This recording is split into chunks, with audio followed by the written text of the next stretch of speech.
Hello friends, કેમ છો? મજામાં? ફરીથી એકવાર VDBS યુટ્યુબ ચેનલ અને વિદ્યાધીશ પરિવારમાં આપનું ખૂબ ખૂબ સ્વાગત છે. હવે લેક્ચર નંબર 19 ની અંદર પહોંચ્યા છીએ આપણે. સમ બેઝિક કોન્સેપ્ટ ઓફ કેમેસ્ટ્રી.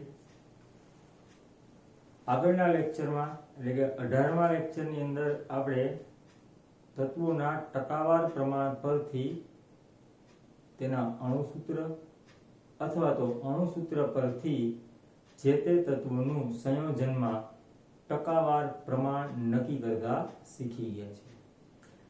એને લગતો જ એક ટોપિક આજે પણ શીખવાના છીએ, જેની અંદર આપણને આણ્વીય દળ આપવામાં ન આવેલું હોય તો આપણે પ્રમાણસૂચક સૂત્ર મેળવી શકીએ છીએ. માત્ર ને માત્ર સંયોજનમાં હાજર તત્વોના બંધારણીય ટકાવાર પ્રમાણ પરથી પ્રમાણ સૂચક સૂત્ર નક્કી થઈ શકે છે, પરંતુ આણ્વીય દળ જોતું હોય તો અણુભાર જાણીતો હોવો જોઈએ. બરાબર? હવે જો અણુભાર ડિક્લેર ન કરેલો હોય રકમની અંદર તો તમે માત્ર ને માત્ર પ્રમાણસૂચક સૂત્ર જ મેળવી શકો છો, અણુસૂત્ર મેળવી શકતા નથી. બરાબર? તો અહીંયા આપણે એવો પ્રયત્ન કરશું કે જેની અંદર ટકાવાર પ્રમાણ પરથી પ્રમાણસૂચક સૂત્ર મેળવી લેશું, વધુમાં અણુભાર ડિક્લેર કરી અને અણુસૂત્ર પણ મેળવી લેશું. ઓકે, બરાબર? યાદ રાખજો. ટોપિક આગળનો જે છે એટલે કે લેક્ચર નંબર 18 ની સાથે લેક્ચર નંબર 19 નું કમ્પેરિઝન કરશો તો તમને થોડીક વધારે મજા આવશે કે બેની અંદર શું ડિફરન્સ આપણને જોવા મળે છે. હવે અહીંયા આપણે શું કરીએ છીએ તો કે તત્વોના ટકાવાર પ્રમાણ પરથી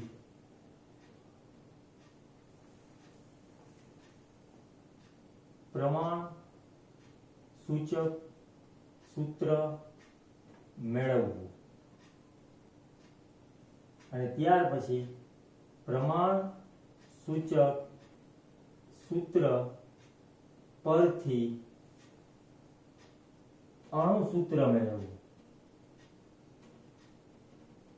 આવા બે કામ આપણે કરી શકીએ. પહેલું કામ શું થાય? તત્વોના ટકાવાર પ્રમાણ પરથી પ્રમાણસૂચક સૂત્ર મળે અને પ્રમાણસૂચક સૂત્ર હોય જાણીતું તો એના ઉપરથી આપણને અણુસૂત્ર મળી શકે છે. પણ અણુસૂત્ર ક્યારે મળી શકે તો કે અણુભાર ડિક્લેર કરેલો હોય તો. હું એક રકમ લખીશ અને રકમ પરથી જ તમને સમજાવવાનો પ્રયત્ન કરીશ. શું થાય છે, કેવી રીતે બને છે જોઈએ. બરાબર? એક રકમ તમારી સામે મૂકું છું, એક્ઝામ્પલ, અને આ એક્ઝામ્પલ પરથી જ તમે નક્કી કરી શકશો કે ભાઈ કેવી રીતે આગળ વધવું. ચલો, આપણી સામે એક રકમ આ રીતે આપવામાં આવી છે તો એક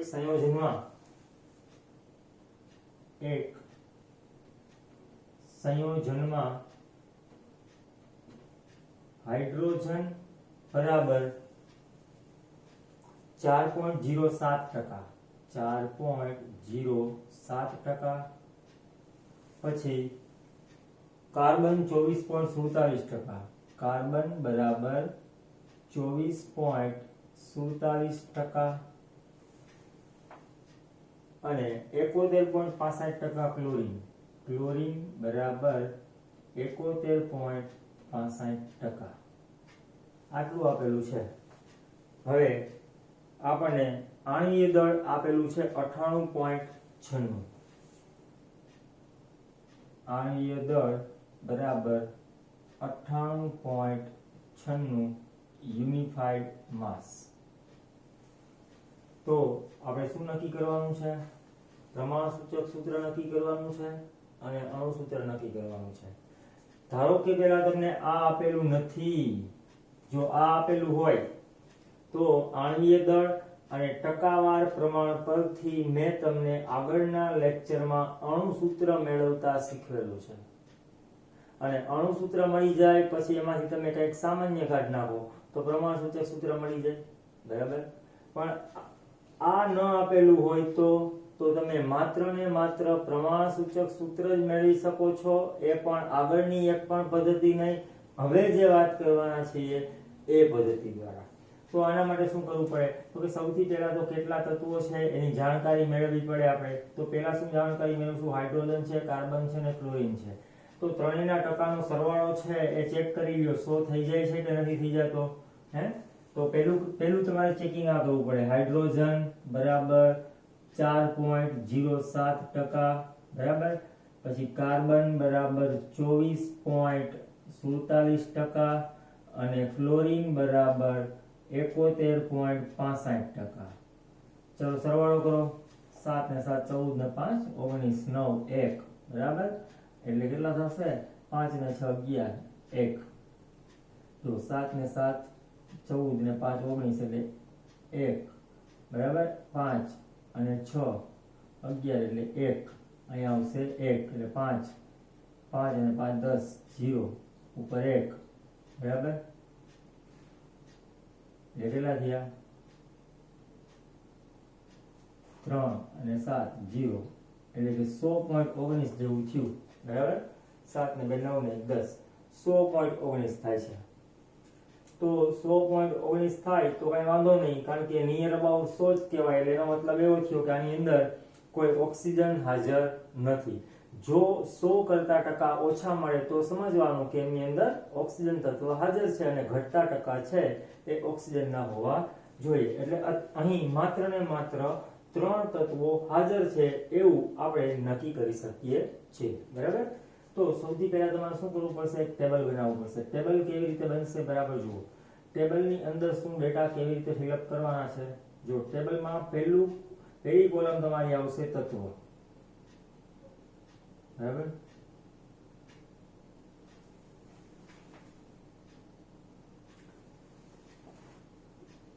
બીજી કોલમ આવશે પરમાણ્વીય દળ જે તે તત્વોનું. ત્યાર પછી આવશે પરમાણ્વીય દળ તમને મળી જાય પછી એનું ટકાવાર પ્રમાણ.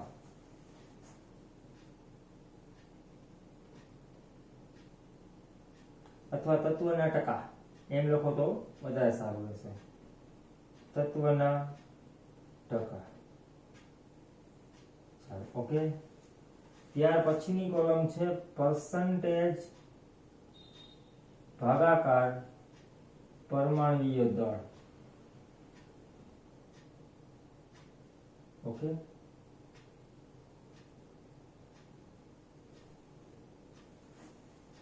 ત્યાર પછી આવશે સાદો ગુણોત્તર. અને આ સાદો ગુણોત્તર છે એના પછી આવશે તત્વની સંખ્યા. આટલી વસ્તુની તમારે જરૂર પડશે, બરાબર. આટલી કોલમ તમારે બનાવવાની થશે.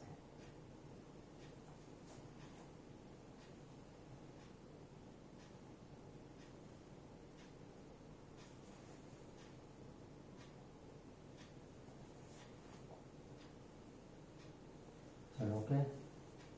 હવે 3 તત્વો છે આપણી પાસે. કયા કયા? તો કે હાઇડ્રોજન, કાર્બન ને ક્લોરીન. હાઇડ્રોજન, કાર્બન અને ક્લોરીન.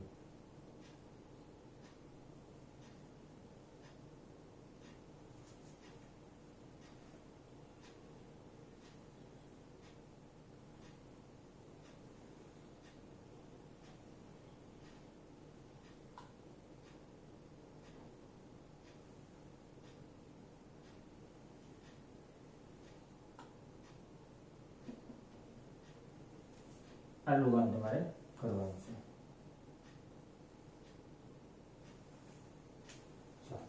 રેડી? હવે 1 બાય 1 જુઓ. હાઇડ્રોજન છે એટલે પરમાણ્વીય દળ કેટલું? 1. કાર્બન નું કેટલું? 12. ક્લોરીન નું કેટલું? 35.5. રેડી? આટલે સુધી તમને આવશે. હાઇડ્રોજન ના ટકા કેટલા? 4.07. પછી કાર્બન ના ટકા કેટલા? 24.47, બરાબર. ત્યાર પછી ક્લોરીનના ટકા કેટલા 71.65 બરાબર. અહીંયા સુધી કોઈ પ્રોબ્લેમ નથી. આ બધી વસ્તુ આપણને રકમમાંથી મળી જાય છે. હવે કામ કરવાનું છે ટકા ભાગાકાર પરમાણ્વીય દળ. તો આના ટકા કેટલા છે તો કે 4.07 એને ભાગાકાર પરમાણ્વીય દળ એટલે કેટલું આવશે તો કે 4.07 જ આવશે. પછી 24.47 અને એને ભાગાકાર કેટલા તો કે 12. તો જવાબ કેટલો આવશે? ચલો ગણતરી સ્ટાર્ટ કરવી પડશે હવે તમારે. બરાબર. 24.47 ભાગાકાર 24.47 ભાગાકાર 12 એટલે 2.039 2.039 બરાબર. ત્યાર પછી 71.65 અને એને ભાગાકાર 35.5. ચલો 71.65 ભાગાકાર 35.5 2.018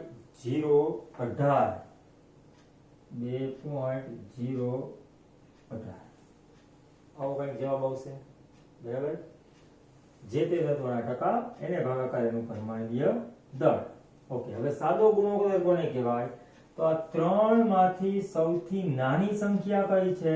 એ નાની સંખ્યા વડે બધી સંખ્યાઓને ભાગાકાર કરવામાં આવે. તો સૌથી નાની સંખ્યા મને આ દેખાય છે, જુઓ.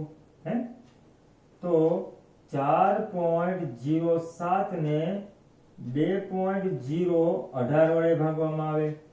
પછી 2.039 છે એને પણ 2.018 વડે ભાગવામાં આવે અને 2.018 છે એને પણ 2.018 વડે ભાગવામાં આવે. સૌથી નાની સંખ્યા વડે બધાને ભાગાકાર આપવાનો. બરાબર. ચાલો 4.07 ભાગાકાર 2.018 એટલે 2.016 આવો જવાબ આવ્યો. ત્યાર પછી 2.039 ભાગાકાર 2.018 એટલે 1.01 અને અહીંયા એક જ આવે છે અથવા તો 1.00 જેમ લખવું એમ લખી શકાય. બરાબર. તો આને કહેવાય સાદો ગુણોત્તર. હવે સાદા ગુણોત્તરની અંદર તમે જોઈ શકો કે અહીંયા તમને જે સંખ્યા મળે છે એ સંખ્યા કોઈ દિવસ અપૂર્ણાંક તત્વની સંખ્યા હોય નહીં. તો આ 2.016 છે કોની નજીક છે તો કે 2 એટલે આપણે શું લખવું પડે? અંદાજિત 2. અને આ 1.01 કોની નજીક છે તો કે 1 ની એટલે અંદાજિત 1 અને આ તો ઓલરેડી 1 છે જ. બરાબર. તો આ પરથી તમને પ્રમાણસૂચક સૂત્ર છે એ મળી જશે. તો પ્રમાણસૂચક સૂત્ર કેવી રીતે નક્કી કરશું? જો હવે અહીંયાથી સીધું જ લખી શકાશે ને. પ્રમાણસૂચક સૂત્ર. ચાલો કયા કયા તત્વ હતા? હાઇડ્રોજન, કાર્બન ને ક્લોરીન. હવે આપણે આ રીતે લખવું છે કાર્બન, હાઇડ્રોજન અને ક્લોરીન આમ લખીએ. ચાલો કાર્બન કેટલા? 1 એટલે 1. હાઇડ્રોજન કેટલા? 2 એટલે અહીંયા મૂકી દીધું 2. ક્લોરીન કેટલા? 1 આ મૂકી દીધું 1. ચાલો પ્રમાણસૂચક સૂત્ર શું લખી શકાય એના પરથી? આમ CH2Cl આ બની ગયું પ્રમાણસૂચક સૂત્ર. ચાલો અહીંયા સુધી કોઈ મુશ્કેલી ના હોઈ શકે. હવે તમારી પાસે પ્રમાણસૂચક સૂત્ર મળી ગયું. હવે તમને કોઈ એમ કે સૂત્ર દળ મેળવો તો શું લખશો? સૂત્ર દળ. સૂત્ર દળ કેવી રીતે મેળવવાનું? તો સૂત્ર દળ બરાબર કાર્બન કેટલા છે? 1 એટલે 12 પ્લસ હાઇડ્રોજન કેટલા છે? 2 પ્લસ ક્લોરીન કેટલા? 1 35.5. ચાલો સૂત્ર દળ કેટલું મળશે? 12 અને 2 14 પ્લસ 35.5 49.5 આવ્યું. 49.5 આ મળ્યું તમને શું તો કે સૂત્ર દળ. હવે સૂત્ર દળ મળી જાય એટલે ગુણક સંખ્યા મેળવવાની. એટલે ગુણક સંખ્યા આ રીતે મળે. ગુણક સંખ્યા જેને n કહેવાય, n બરાબર શું તો કે આણ્વીય દળના છેદમાં સૂત્ર દળ બરાબર. તો આણ્વીય દળ કેટલું રકમમાં આપ્યું છે જુઓ 98.96 અને એના છેદમાં 49.5.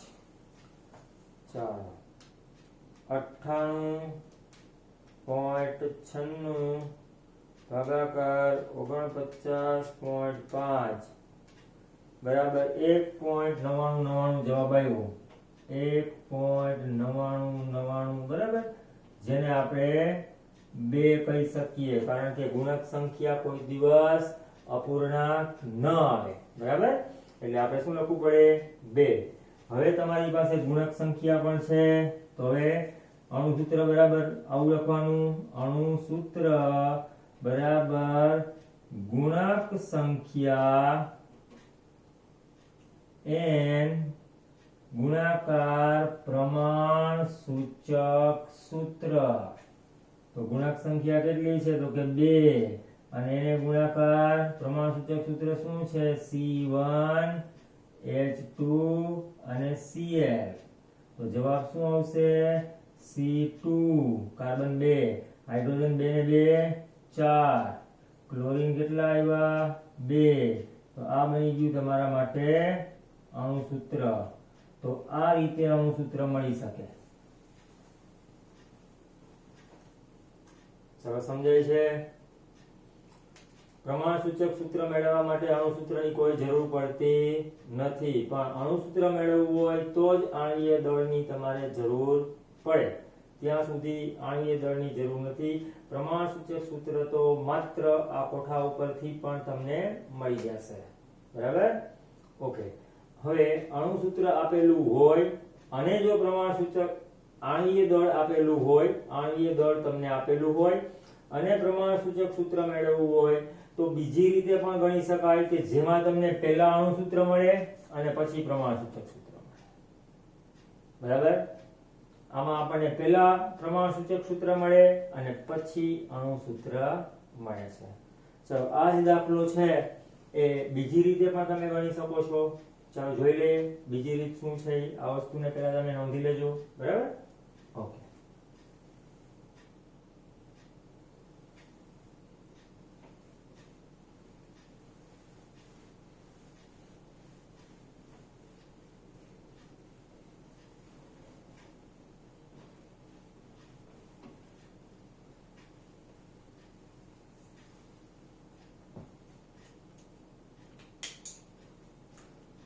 ચાલો તો એના માટે આપણી પાસે એક સૂત્ર હતું તત્વની સંખ્યા યાદ કરો બરાબર તત્વના ટકા ગુણાકાર આણ્વીય દળ છેદમાં પરમાણ્વીય દળ ગુણાકાર 100.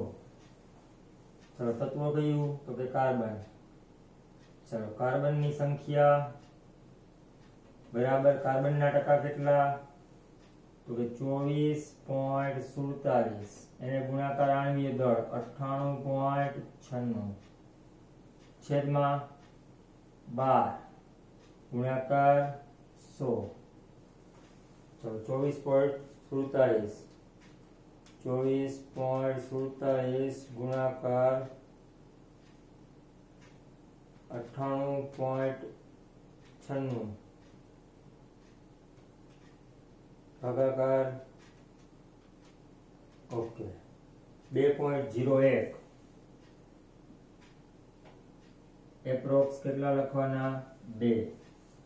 ચલો હાઇડ્રોજનની સંખ્યા બરાબર હાઇડ્રોજન છે એના ટકા કેટલા છે 4.07 ગુણાકાર 98.96 અને છેદમાં 1 ગુણાકાર 100.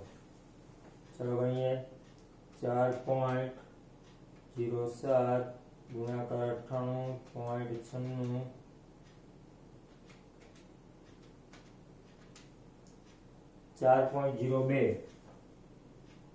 4.02 એટલે અંદાજિત 4. ચલો ક્લોરીન ની સંખ્યા તો ક્લોરીન ના ટકા કેટલા છે 71.65 ગુણાકાર 98.96 છેદમાં 35.5 ગુણાકાર 100. ચલો ગણીએ 71.65 ગુણાકાર 98.96 71.65 ગુણાકાર 98.96 ભાગાકાર 35.5 1.99 આવ્યો જવાબ 1.99 એટલે એનો મતલબ 2. તો હવે તમારી પાસે કાર્બન હાઇડ્રોજન ને ક્લોરીન ની સંખ્યા આવી ગઈ એટલે સીધું શું મળ્યું તમને અણુ સૂત્ર બરાબર C2H4Cl2 અણુ સૂત્ર.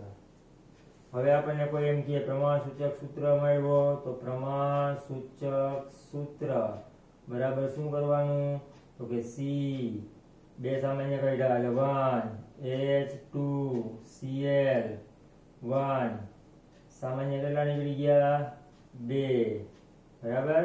તો 2 ને કટ કરી નાખો એટલે પ્રમાણ સૂચક સૂત્ર શું બની ગયું C1H2Cl1 બરાબર. તો આ રીતે પણ તમે અણુસૂત્ર અને એના ઉપરથી પ્રમાણ સૂચક સૂત્ર મેળવી શકો છો બરાબર છે.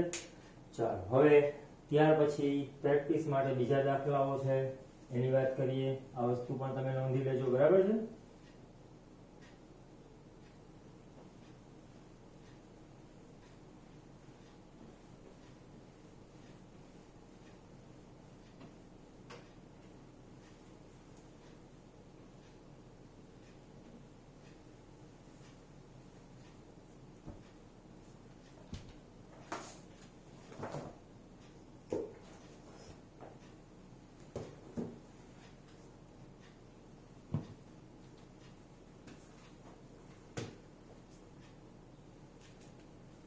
ચલો દાખલાઓની નોંધ તમે કરતા જાજો.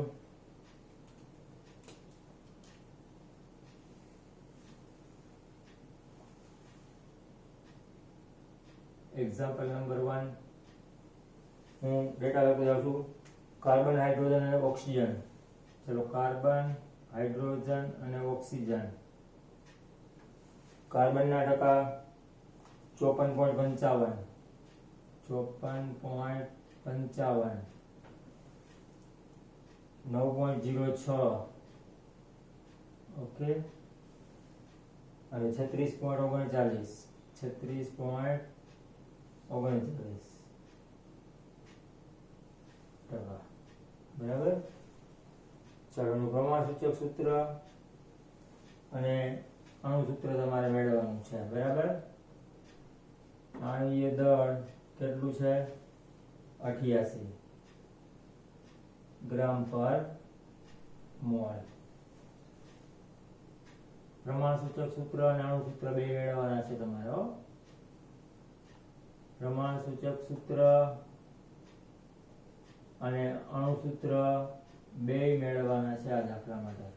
ચાલો લખી નાખું છું. પ્રમાણ સૂચક સૂત્ર અને અણુ સૂત્ર મેળવો. ત્યાર પછી એક્ઝામ્પલ નંબર 2 કાર્બન હાઇડ્રોજન અને ઓક્સિજન. કાર્બન હાઇડ્રોજન અને ઓક્સિજન ટકાવાર પ્રમાણ જોઈ લઈએ છીએ. 46.66 અને 53.34 આટલા પર્સન્ટેજ છે. આણ્વીય દળ આપેલું નથી બરાબર. માત્ર પ્રમાણ સૂચક સૂત્ર નક્કી કરો. આટલું જ કરવાનું છે, કારણ કે આની દળ આપેલ નથી એટલે અણુસૂત્ર મળશે નહીં. ચાલો ત્યાર પછી એક્ઝામ્પલ નંબર 3. તો એક્ઝામ્પલ નંબર 3 ની અંદર જોઈ લઈએ આપણે શું આપણને આપ્યું છે. હાઇડ્રોજન, કાર્બન, હાઇડ્રોજન અને નાઇટ્રોજન. કાર્બન, હાઇડ્રોજન અને નાઇટ્રોજન આ ત્રણ આપેલા છે, બરાબર. ચાલો હવે 62.07%. ચાલો 62.07% આપેલું છે કાર્બન. પછી હાઇડ્રોજન આપેલું છે 10.34%. ચલો 10.34%. અને નાઇટ્રોજન તમને આપેલું છે 14%. ઓકે. આણ્વીય દળ આપેલું છે, આણ્વીય દળ બરાબર 114 ગ્રામ પ્રતિ મોલ. તો તમારે શું નક્કી કરવાનું છે? પ્રમાણ સૂચક સૂત્ર અને અણુસૂત્ર નક્કી કરો. બહુ સરળ વસ્તુ છે, આટલું તમારે નક્કી કરી લેવાનું છે. 3 એક્ઝામ્પલ છે, બરાબર. ચાલો હવે અહીંયા સુધી રાખીએ છીએ, બરાબર. બહુ સરળ પદ્ધતિઓ છે એટલે કઈ મુશ્કેલી જેવું નથી. આ 3 બને જો શક્ય હોય તો બીજી રીત જે મેં શીખવાડી હતી એ રીતથી આ દાખલો સોલ્વ ના થાય. આ દાખલો ફરજિયાત કોઠાવાળી રીતથી જ સોલ્વ કરવો પડે. આ પહેલો અને ત્રીજો દાખલો છે એ બંને રીતે સોલ્વ થાય, કોઠાવાળી રીતથી પણ થાય અને બીજી રીતથી પણ થાય. તો પહેલો અને ત્રીજો દાખલો છે એ બે રીતથી ગણજો અને બીજો દાખલો છે એ માત્ર કોઠા એટલે કે ટેબલ વાળી રીતથી ગણજો. ચલો ઓકે, બધું સમજાઈ ગયું હશે. ઓકે.